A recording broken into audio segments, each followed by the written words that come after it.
welcome to Small Town Big Business, the podcast about doing big business in a small town. I'm Jennifer Olson, Director of Business Development for the City of Marion. And I'm Russell Williams. I'm Director of EThOs. We're a small business incubator, co-working spaces, training and development center here in downtown Marion. We're here at the Citadel building on Tower Square Plaza, and we want to thank our sponsors for supporting small town big business. Thank you to Arcadia Wealth Group, Black Diamond Harley-Davidson and RV, the Fowler Heating and Cooling Company, Swinford Media Group, Watermark Auto Group Foundation, and thank you to Union Street Arts. Wonderful. And you, the viewer, the listener, can find us on all of your favorite podcast apps, whether that's Spotify, Podbean, Apple. We're on all of them. And if you want to see us, not just hear us, you can find us on YouTube. So here we go in the beautiful city of Marion with our special guest today. Here at the podcast, we are always looking for innovators, founders, people who are doing the hustle day to day. And a good example of that today is Miss Jill Lewis. Thank you so much. Hey Jill, thanks for joining us. I'm so happy to be here. Thank you. Yeah, you've been on our list for a little while, wanting to get you on a podcast. Yes. And you're probably one of the few guests that actually does a podcast also. That is correct. Right? I do. Most say, not first time. Yes. Shameless plug. It's called Pep Talk and Pickleball because my nickname in my family, my dad nicknamed me, my dad, Bo Brummel, he used to be business guy in Marion, and he named me Pep from the get-go. That was my name when I was baby on. My whole family calls me Pep. And so pickleball because I am obsessed with the game of pickleball. That's awesome. Well, we're going to talk about that today too. Yeah.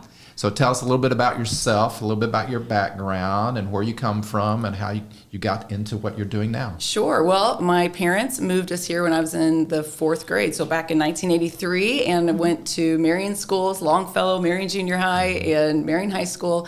Then I left, went away to college, and lo and behold, fell in love with a Franklin County boy, and ended up moving to Chicago for a short bit, then moved back to Marion, got married, made that Franklin County boy a Williamson County boy. And so, we raised 3 kids here, and now they're all grown and flown, and we're empty nesters. Yeah, that's awesome.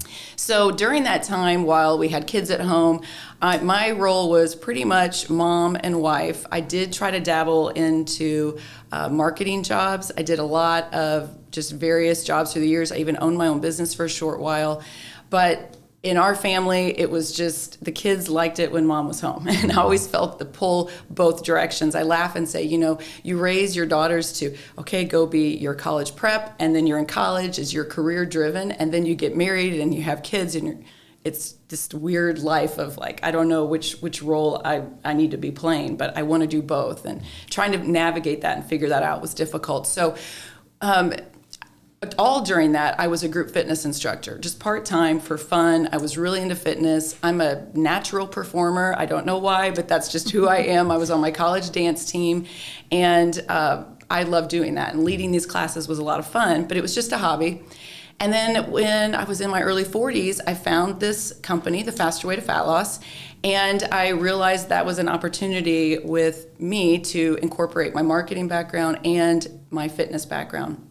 And so I became a certified coach, and that was in 2019. I ran my first round of the Faster Way and been doing it ever since. I didn't know you've been doing it that long. That's amazing. Yeah. That's awesome. So you spoke a little bit about the big picture evolution. So tell us how your business has changed since you started. So when I started this, it was pre-pandemic, and I had a lot of in-person events. I was doing things with my clients that I saw at the gym. We would do live leg day events. Those women were so supportive of me. It was wonderful. And I would even go around to other businesses and maybe like the running shoe store in Marion, or I would go to the Smoothie King, and we would do Facebook Lives. I mean, we were doing a lot of fun things like that. Well, then when the pandemic hit, we obviously weren't, going live. I wasn't doing in-person classes anymore.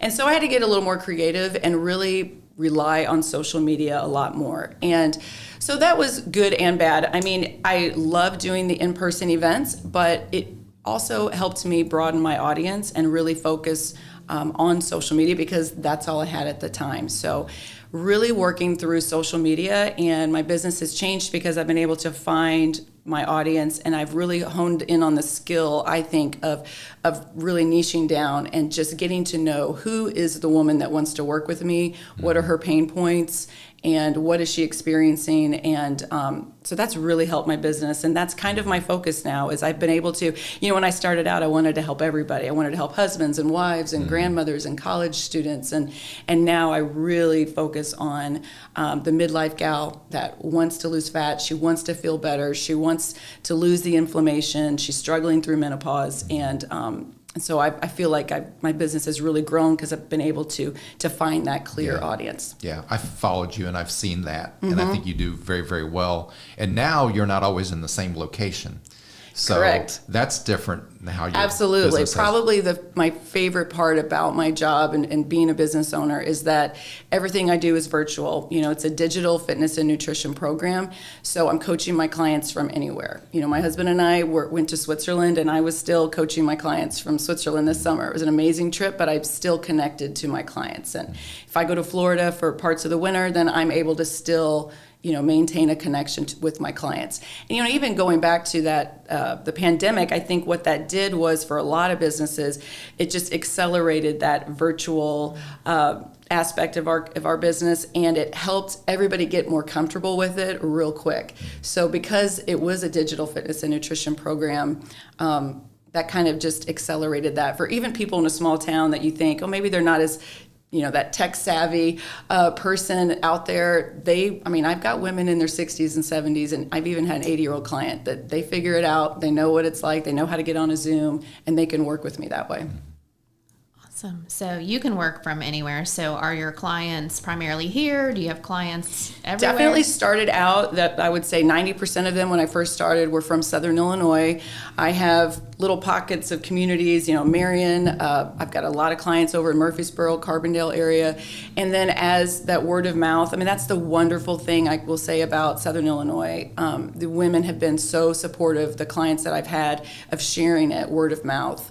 So I can go on and on about the power of social media, but truly when I first started, that just word of mouth, sister to sister, friend to friend, talking about, this is what I've been doing, you should work with my coach Jill, has been amazing. So because of social media, though, it has grown, and I have clients all over. I have clients in other countries, and I have clients just all throughout the States. Right. And you had mentioned that you're a certified coach. Yes. Right. So did that put you on the path of maybe following a model of how to do this, or has it pretty much have learned as you go? Sure. Well, the Faster Way, the company that I partner with, they have an amazing marketing team, and for sure they give us a lot of great advice. And when you first get started, they really kind of hold your hand through that, because it is very intimidating to get on camera and put your life out there on social media. It's not something that I'm still 100% comfortable with, but you look like you are. It's just been years in the making. When you see those Facebook memories pop up, and I see some of my early on videos, and it's a little cringy. But that's that's just growth. Your growth, yeah. And it's like I tell my clients, it's progress over perfection. We're never going to be perfect at anything we do, but we put ourselves out there, and we're just going to keep trying to strive to be better every day, and that's what I've done. And I always tell everybody, it's just, if there's new coaches that I'm talking to, so the Faster Way does a lot of continuing education with coaches, and not just on nutrition and fitness, but on how to market your business. And I've talked to other coaches, and I say it's just consistency. It's the same thing I tell my clients about their journey and their health journey. It's just that consistency. It's nothing special. You don't have to be perfect, but it's just that daily showing up, being consistent is what is going to get you success. So I don't know, maybe the line is a little blurry in what you do as far as like how much time is coaching and how much time is marketing, because so much of your stuff is online. But people may be wondering, like, what's your breakout of a normal week, if there is one? Time spent on your business? Really depends on where I am in the world and with my traveling and what how much pickleball I'm playing. So it's a very, I have to be consistent with showing up on social media for sure every day. So I would say that it's probably split 50-50 on the times that I'm spending on my business. I coaching my clients, talking to, people that might want to be working with me. I spend a lot of time in my DMs, the direct messages with people asking me questions or reaching out, talking to them. Last night, like for instance, I had a bunch of new clients that I spoke with at 7 p.m. on a Zoom call. So I just try to make it all work into my schedule and what's convenient for them. But I would say it's 50-50 on the marketing aspect and the actual coaching aspect. Okay. Let's get into pickleball since you mentioned pickleball. So how did you get exposed to that? Oh my gosh. And is that part of marketing too, or? Well, it didn't start out that way, but I quickly realized that is for sure a great avenue for me to reach more people in person, which is what I'm always looking for too. I mean, I feel like I can show up on social media, but social media is hard because you're trying to make a 10-second video to get these people to know, like, and trust me, and to know that I'm genuine and I'm really passionate about helping midlife women. And so when I'm meeting people face to face, I feel like they can get a better sense of who I am and what I represent. So pickleball started out, I think it was just during the pandemic, and we just got into it. I mean, we were looking for something to do. It was just the perfect timing where my kids were leaving the house and we had time on our hands. I found a group of teacher friends that were playing, and I basically just inserted myself into their group. I was like, well, you're going to love me. When are you playing? When are you playing? And I just kept asking. And so they, graciously allowed me in their group, and we were all the same level, and we're all kind of coming up into the sport together. And we still play to this day, several afternoons once they're all get off of work. And so it's just such a fun game. There's such a sense of community within pickleball. And so you're obviously getting exercise. It's just such great brain, health too, because there's studies that show tennis players, those racket sports, are the people that live the longest, because it's not just running or swimming or biking. You have to use a lot of thought into the game. So you're using a lot of brain cells, but you're getting the exercise, and that sense of community is just so strong. And you could show up to any pickleball court and be able to meet people, and they're very gracious. That's cool. Yeah.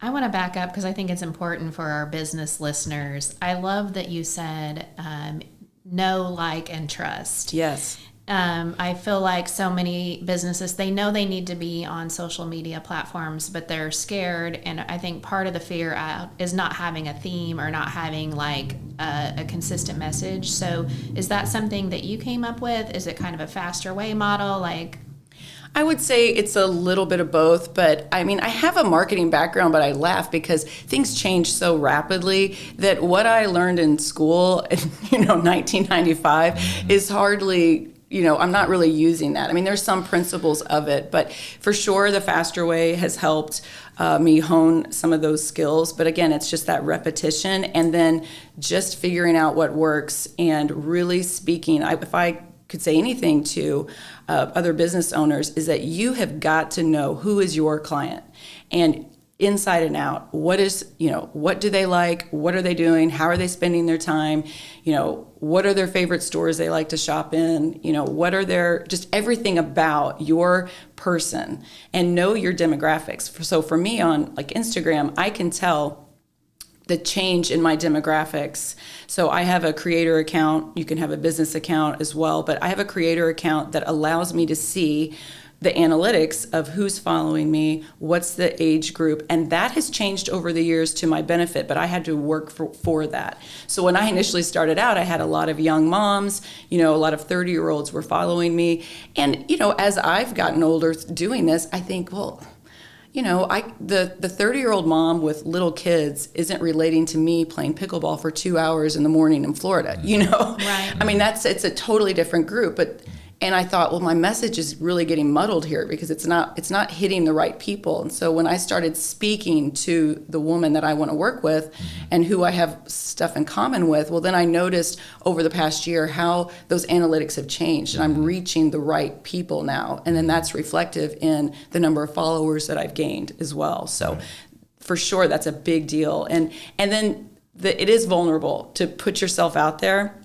I can't overstate that enough. My husband is my biggest cheerleader. He is always, he understands that that's a lot, and that it takes a lot of energy, and it I never want people to think I'm just putting myself out there to just like, look at me. I really want the message to land that I feel good and I want you to feel this good. Yeah. That's always the message. And so every day is really encouraging, like, oh, that was so good. I liked how you said this, or, whatever. So that's really helpful too. Can you talk a little bit more about learning the discipline of narrowing down your focus to that audience? Because I hear entrepreneurs all the time. They know that's what they need to do. It's scary. It's so scary. It's so scary.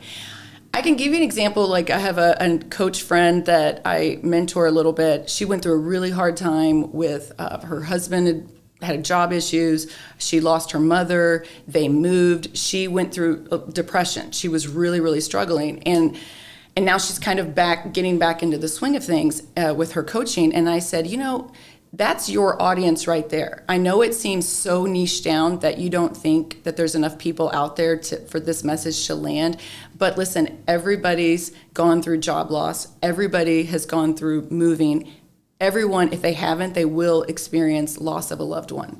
That's the most relatable experiences in life that you can have. You need to speak to that woman that is, suffering debilitating depression, that feels like she can't get herself to one foot in front of the other, but she knows she needs to be taking care of herself. You speak to that woman to help her see the light at the end of the tunnel, that if she can put on those running shoes, if she can, get a workout in, if she can fix one healthy meal, even if it's just her first meal of the day, if she can get that one good meal in, speak to that person over and over and over again. Mm-hmm. And there's millions of people out there that, we think they're not.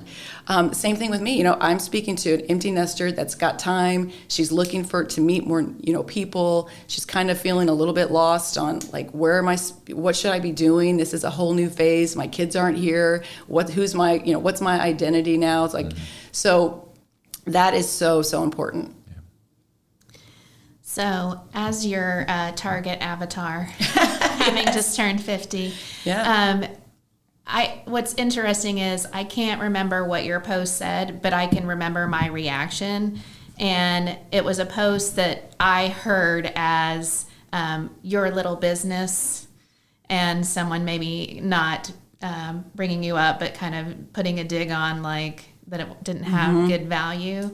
And so I just love that you react to things in a very classy way and a very positive way and don't take it into the ditch. So is that natural, or do you have to kind of work up to it and have a moment of venting and say, I better not post until the morning? So yes, I definitely take a breath. Social media can be, especially TikTok, I'll be honest, TikTok I take a step back from just because of the time that you have to spend on it. But you can get some vicious comments out there from, people, whether they're just doing it to just get a rise out of you, or it's truly just a bitter person out there that doesn't like seeing happy people, But yeah, I've definitely had some hurtful comments, and I have to just take a breath and I think about it in my mind. And then I always just try to go, well, that person is unhappy in their life, and my joy and my passion for what I'm doing isn't landing with them, and I just usually block them, or I'll say something back like, thanks for the feedback, and move on, But if it's something in my direct messages, for sure, I just, block and move on.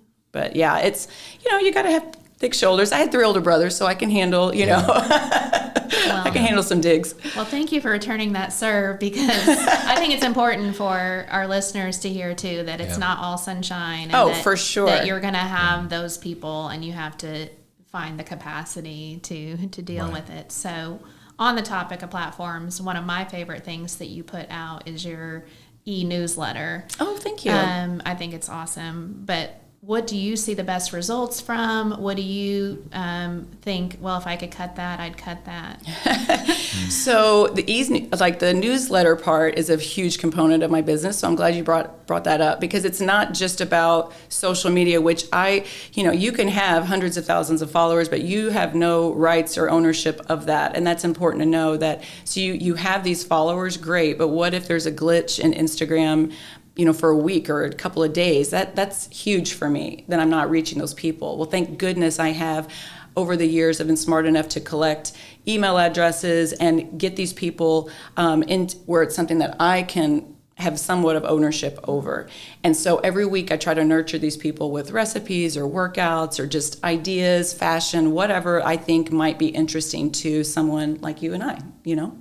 And so I use Flowdesk. That's the application that I use for my email.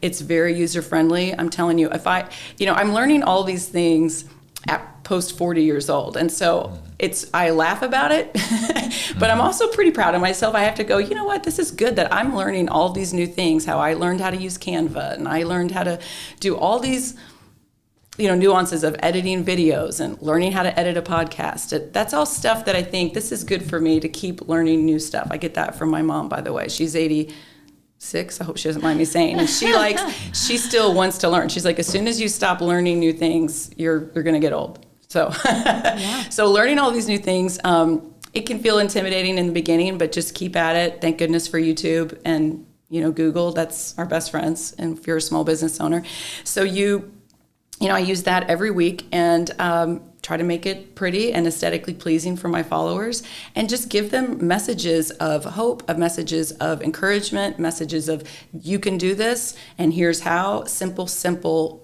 recipe ideas, I think, is the number one thing that my clients want from me, and that's what I usually try to do on repeat. Love it. Yeah, that continuing to learn that's a gem. I mean, there's no doubt your mom gave you a great advice and modeling too. Absolutely, for sure. What is another challenge that you've had in your business where you've overcome it and you've learned from it, or you maybe didn't overcome it and you learned from it too? Well, that's a great question, and I think it is the dreaded imposter syndrome would be the challenge that I've experienced, and I still think I experience it probably on a weekly basis, that you just kind of have to keep pushing it away.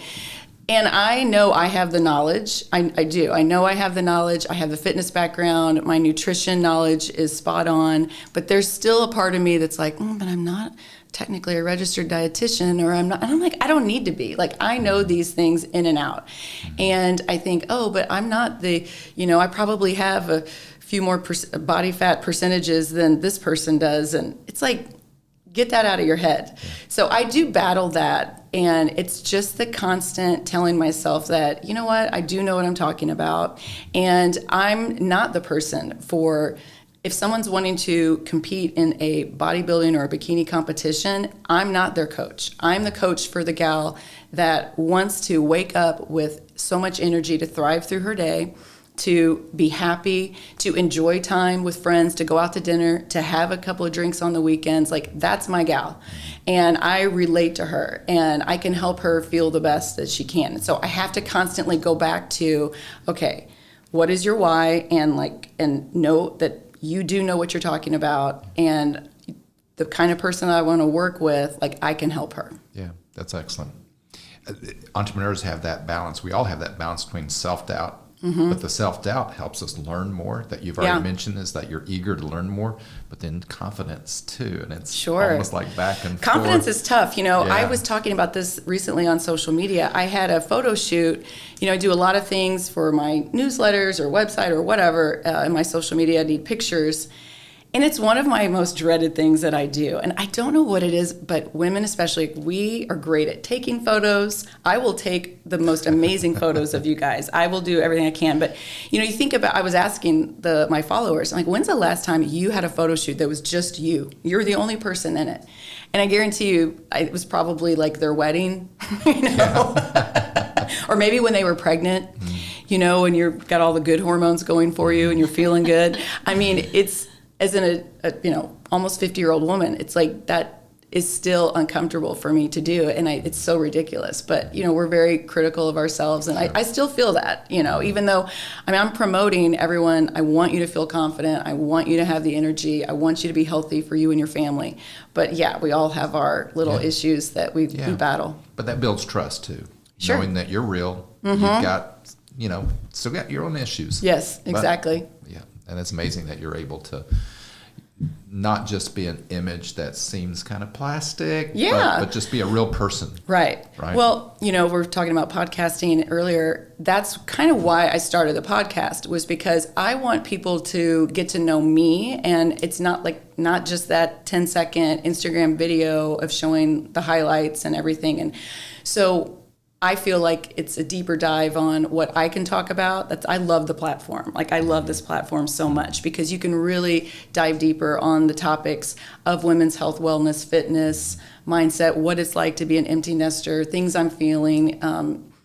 And so it's a great resource for people that maybe they haven't found me on Pep Talk and Pickleball, but maybe, they saw me on social media and they're like, oh, I can relate to her. And then I can send them to some of those podcast episodes that really, help them get to know me even more.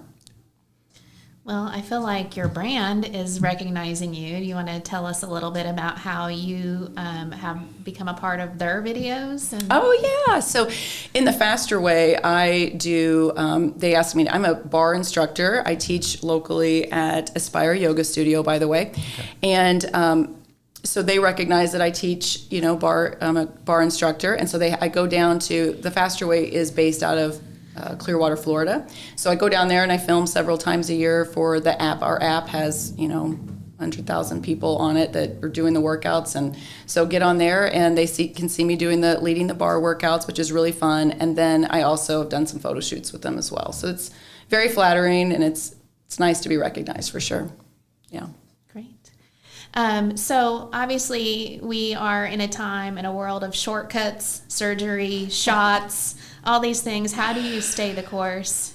Yes. Well, I really have to go back to my why, which is I want women to feel amazing and have the energy. That's a big part of what I'm pushing, is that to have that energy that they need to not just get through a day, get through a workout, but to thrive through it. And I know that what that takes is eating whole food nutrition and to fuel your body. And so to get women to change that mindset of this diet culture, I always call it the toxic diet culture that we've grown up with. I mean, we've literally been through every ridiculous diet, and then we've seen all the low carb, all the low fat. I mean, we were in high school during low fat everything, and I mean, what happened to America? We got really fat, So there's always going to be the next great shiny thing that's going to come along, but nothing will replace just whole food nutrition, just eating less processed stuff. Americans got into processed foods thinking this was really helpful for us. It's a time saver, but it's really hurting us and it's causing us so much inflammation in our bodies. So it doesn't matter. You can do the shots, you can do the pills, you can do whatever, but if you're not food is your medicine, and if you're not fueling your body with the right stuff, the healthy whole foods, you're never going to thrive through your days. And so that's really what I always go back to. So I just stay the course with that message, and I can see the difference. Clients can feel the difference within a couple of weeks of reducing that processed foods. They're suddenly, a lot of inflammation's gone. Their joints feel better. Their skin looks better. Even their hair is, getting thicker. I mean, it's pretty amazing. So all those other shortcuts are never going to get them there, and I know that. Yeah. That's good. I just have one more question. Yeah. What does the future hold for your business? Well, the sky's the limits, really. I feel like I'm just turning 50 this year, and I really feel like I'm just hitting my stride, honestly, with my job. And it's become, I hate to even say job, because it's just kind of a part of who I am at this point. And I just feel like I want to keep just getting into as many women's homes as I can. The big thing for me that also keeps me going is that I know when I can change a woman's life, a mom's life, that the ripple effect is so enormous, and that really fuels me. And so if you think about a mom, if you can change her health and if you can get her eating more whole foods, then that's going to change her children's lives. That's going to change her significant other's life. That could possibly change her mother or her sister's life, her coworkers' lives. Women don't realize what influencers they are in their own circle. And so they truly are. And so when you change a woman's life, the ripple effect is huge, and it could be generational. So for me, it's just, I get really excited thinking about that. And so I always think, man, the sky's the limits. I feel like I'm kind of just getting started. And that's probably the hardest part for your avatar is we've been taught to put the oxygen mask on our kids Yes. or whoever first and treat ourselves last, but you're right. The ripple effect is definitely there. I go ahead. Well, how do people find you, Jill? Oh, Yeah, for sure. So on Instagram, really easy. I'm at Jill B. Lewis. And you can find me there. You can find me on TikTok at Jill Lewis Living. I'm on Facebook at Jill Lewis Living. You can, my website is also Jill Lewis Living. So a lot of places, but mostly I think Instagram would be the best place to start. Okay, great. I just want to make sure that we give you the floor for everything. We kind of gave you some pre-prep questions. So are there things that you came here, like I want to make sure I get that in, that we haven't talked about? No, I don't think so. I really my message is always there's twofold. One, with working with clients, it's that, and if you're somebody out there that hasn't worked with me and that you're struggling with getting older and you feel like menopause is really hurt, like you're feeling inflamed, you're feeling like you're not sleeping, you feel like you're gained weight and you're frustrated, there is hope. You're not too old. It's never too late to start. That's number one. Number two, with other people in small business owners, I just cannot state enough about knowing your audience and who you're speaking to and just be consistent. Social media is great. It is, the sky's the limit, but you have to show up consistently and talk to your audience. So you got to know who it is that you're talking to and speak to that person almost on the daily. Awesome. Great advice. We Sure. appreciate it very much. Good. Jill Lewis, thank you very Thank much you for joining having us. me. Appreciate it, guys. Yeah, well, thank everyone for joining us for the Small Town Big Business Podcast, our faithful watchers and listeners, and thank you to our sponsors for supporting us. Again, thank you to Arcadia Wealth Group, Fowler Heating and Cooling, Black Diamond Harley Davidson and RV, Swinford Media Group, Watermark Auto Group Foundation, Union Street Arts, and of course Luke O'Neill, our fantastic podcast producer at Union Street Arts. If you want to know more about EThOs, the Small Business Incubator Co-working Spaces Training and Development Center, you can contact me, Russell Williams, at russell@watermarkethos.org, or find us on Facebook at EThOs at the Citadel on Tower Square Plaza. And as I mentioned, you can find Small Town Big Business on your favorite platform. Please remember to hit subscribe. We don't want you to miss a single episode. If you like what we're doing, please share our episodes with friends that might like it. The other thing you can do to help us out is rate and review us. It helps us get more followers. So again, Podbean, Spotify, Apple, all the platforms, plus YouTube. Don't forget to hit subscribe. We appreciate you taking time to listen to us and hope that you learn something new. And with that, I'm Jennifer Olson, Director of Business Development for the City of Marion.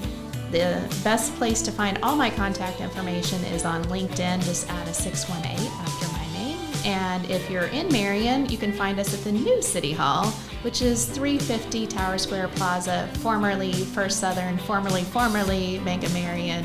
And thank you for spending time with us. Yep, thanks for joining us. Nailed it. Now we That's get to be awesome. weird. Now we get to be weird.